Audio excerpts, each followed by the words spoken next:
must be denied what is due me. I won't be denied what is mine. Hello, my fellow prepper and patriots. What is up? It is Lane here. So, this is an interview with Bob Mayne from the Today's Survival podcast and from Handgun World. He did the intro because this is also going on his podcast. Check out the links in the description below, and I hope you guys enjoy. Well, for the main topic of this episode, I have a pretty unique opportunity. I get to interview Lane, who likes to call himself the high school prepper. And Lane, tell my audience how old you are. 14. That is awesome. You know, I don't get a lot of people. Matter of fact, I think you're the absolute youngest that I've ever interviewed on this show, and probably one of the youngest that I don't even think anybody younger than you has made any comments on my podcast blog or the forum. So I think a guy your age into prepping, that's a neat thing. What got you into it? It's my dad and the 299 Days books and your podcast. Well, thank you. I appreciate that compliment. Thanks very much. I know you have some questions you want me to answer for you. Why don't you go ahead and get started? Okay. What were you like at school? Oh boy, I tell you what. I was probably a nerd's nerd. You know, I was first of all, I was small. I was a skinny little guy. You know, I was a band student mostly. In other words, I was very heavily involved in the band. Only went out for athletics 1 year. I ran track when I was a senior in high school. I was a distance runner. But I was not part of the cool crowd. Let's put it that way. Okay. Which podcasters inspire you? You know, the very first audio podcast that I ever listened to was the Survival Podcast with Jack Spirko. And I was pretty impressed with that, and I listened to about a dozen or so episodes. And I also listened to Tom Gresham's radio show, Gun Talk, and I listened to Michael Bain and his Downrange Radio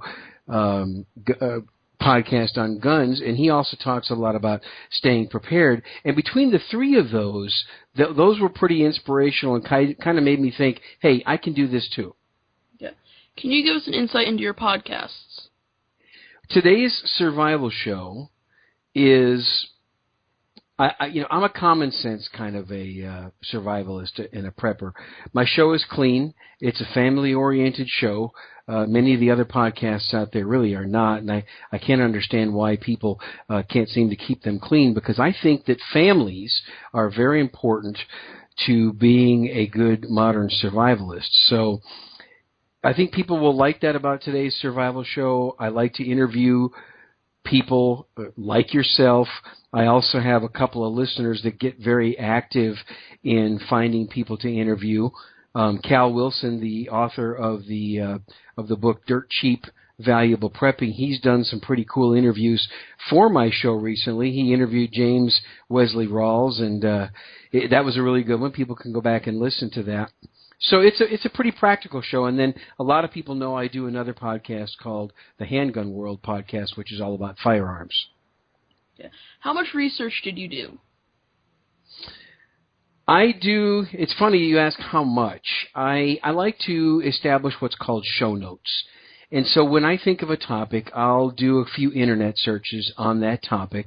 I'll pick, obviously, what I like, and there's a lot of trash on the internet, so I'll discard what I don't like. And I usually put together about an hour's worth of research on every topic that I talk about. Okay. Where did the ideas for your podcasts come from? Mainly two places. My ideas come a lot from listeners and participators. A lot of people on my forum give me ideas, and people can find that at todayssurvival.com, and they can click the forum button and go there. Voicemails, people call in voicemails quite a bit, and they give me ideas that way, and then my own personal experiences. Okay. Who designed your logo? Unfortunately, Lane, I don't remember. A listener I would have to go back through my emails a few years. A listener emailed me and he said, "Hey, would you mind doing a new logo for me? Or would you want me to do a new logo for you?" I said, "Yeah, absolutely." He designed today's survival show logo. In fact, I'll tell you what I'll do. I'll go back and I'll research it and I'll let you know. My other podcast, the Handgun World podcast, that new logo was recently designed by a gentleman named Greg, who's a police officer in California. What struggles did you encounter when publishing your podcast? That's a great one. Struggles, everything. Nobody taught me how to do this. I had to teach myself how to do a podcast. So I struggled with how to set up an RSS feed. I struggled with even how to record an audio file. And then I struggled with, okay, how do I get this audio file that I've now recorded? How do I upload this to a media hosting service? And what in the world's a media hosting service? And then I struggled with, how do I get my podcast listed on iTunes and Stitcher Radio and all the other different podcast catchers out there, and how do I submit my feed to them? And there was just a lot of technical stuff that I had to, teach myself. I did a lot of Google searching on how to do all that, and it took me about 3 weeks, but I finally figured it out. But those were the initial struggles. What advice could you give to an aspiring podcaster? The best advice I can give is be yourself. I listen to a lot of podcasts, and I can tell that the hosts are trying to be like somebody else. And I made that mistake at first. I have to admit, I made that mistake. I was trying to be like other people. And somebody emailed me and said, "Bob, just be yourself. Just talk like you're talking to one of your friends." And that's a big piece of advice that I would give to people. And your earlier question about what struggles did I encounter, I also encountered a struggle on how do I market? How do I market my podcast? I was back then in 2009, social media was not as big as it is now. So I would advise people to have a plan as to how you're going to market your podcast, and have a plan beyond social media. Okay. How can listeners discover more about you and your work? They can go to the website, todayssurvival.com. There's 2 S's in that, todayssurvival.com. If they want to learn about guns, they can go to handgunworld.com. You can find both of those shows on iTunes. If you do a Google search for either Bob Mayne, my last name is Mayne, or if you search Today's Survival Show, or if you search Handgun World Podcast, you'll find me on any kind of an internet search. And those are pretty much the best ways to find out about me. And all of your links will be in the description of my video. Yes, and of course, I appreciate that. Thank you very much for... I think that's cool that you got your own YouTube channels and you talk about prepping. Okay, thank you. Is there anything else you would like to add that I have not included? Well, Lane, it's awesome to hear young people like yourself that are preparedness-minded. Unfortunately, I think there are too many people in your age group that just simply don't pay attention to it, and it worries people like me. I'm a 54-year-old guy, and it worries me about people, the younger generation like you, because I think, well, what is this country going to be like in 30 years when you're 44? What are who's going to be leading this country, and how are people going to be thinking? That concerns me, and I'm glad to see that you're into it. Thank you. Well, we can wrap up my end. Can I ask you some questions, yes. Wayne? What is it that you do on a weekly and monthly basis to get your life better prepared? Just listening to podcasts, gaining knowledge, reading books, and listening to them, and that's about it for now. Yeah. So when you hear people like me yak about this stuff, then what is it that you do? What do you put into action? What are you doing? Anything that I can do at home that I can afford, I always do. Yeah. Are you actually much involved in or much interested in, the leadership of this country and what's happening and what it's going to be like when you get to a position of of leadership and things like that? I really try not to pay too much attention to politics, just because. Yeah. Well, I'm 14, so I don't understand much of it. It's a little difficult to understand. I have to admit that when I was 14, I probably didn't pay too much. Do you talk to other students in your age group about prepping? No, not much. How come? Why not? Just because they all don't know much about anything other than school. They don't care about it, Yeah. do they? Yeah. And that's what I think is so unique, Lane, is that people your age actually, or you actually, care about it when most people your age don't. Thank you. How do you think it's going to help you when you, let's say, 15 years from now? Well, I'll be surviving. What do you think? Do you have any ideas of what you think might happen? Not really. Yeah. Do you have? I know you're only 14, and that's okay. Do you have any significant plans without getting too private? Do you have any significant plans for the near future? Just keep doing this. Interviewing people and interviewing podcasters and authors. May 7th, I'll be at the Northwest Preparedness Expo. Cool. Yeah. So what interests you about this? Just the way people can put their minds to something and then have it benefit them in the end. Yeah. What inspires, I mean, you mentioned you listen to my podcast. Let me ask some of the same questions you asked me. Which podcasters inspire you? Yourself, John Jacob Schmidt, Jack Spirko. Okay, good. I understand you talked to my good friend Glenn Tate lately. Yeah. So, what do you think of Glenn? Have you read all of his books? Yes, multiple times. Well, you've done more than me. I have to admit I haven't read every single one of them. But so, what do you think of his books? I like them. They're based close to home because I am indeed in Washington. Yeah. Yeah. So, do you think? I'm pretty convinced that the majority of what Glenn writes about is going to happen, and I'm convinced that it's not a matter of if it's going to happen, but I think it's a matter of when. What do you think? I agree with that. That it's going to probably happen soon. Yeah. So, Lane, what do you like in school? Agriculture classes. I have a engineering class, CAD, which is a computer program for replicating things. Like, you have to get all the sizes right and use the right tools, and yeah.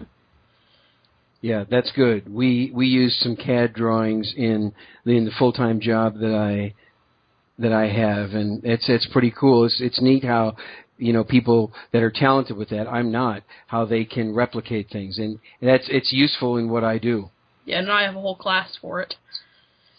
Yeah, my son took a class similar to that. He's a senior in high school, and I'm glad that he's kind of getting himself educated in that kind of stuff, because obviously that wasn't around back in the 70s when I was going to high school. Yeah. So, Lane, so you say you don't talk to other students much about it. You mentioned your parents or your dad. Yes, my dad. Are they? Is he a prepper? Yes. Oh, cool. So he's had that good influence on you. Yeah. All right. Has he read Glenn's books too? Yes. He's the one that showed me them. Ah, that's good. And you've read every single one of them multiple times. All 10 of them multiple times. Yes. What I like about hearing you say that, is that you have a thirst for knowledge. Mm-hmm.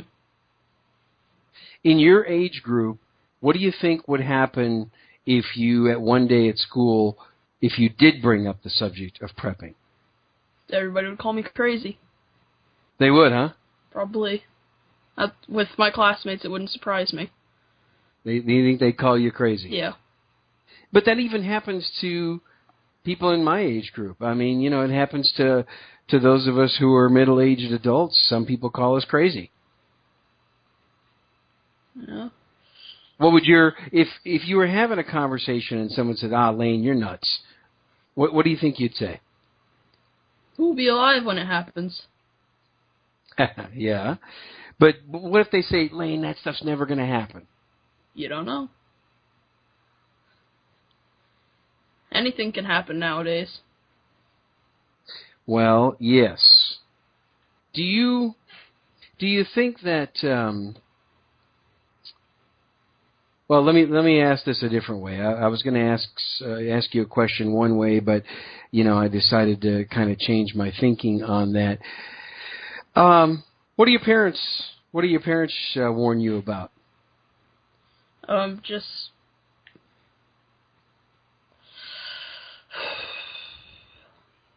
quite a bit of stuff, actually. Yeah. Nothing really now off the top of my head, but quite a bit of stuff. Okay.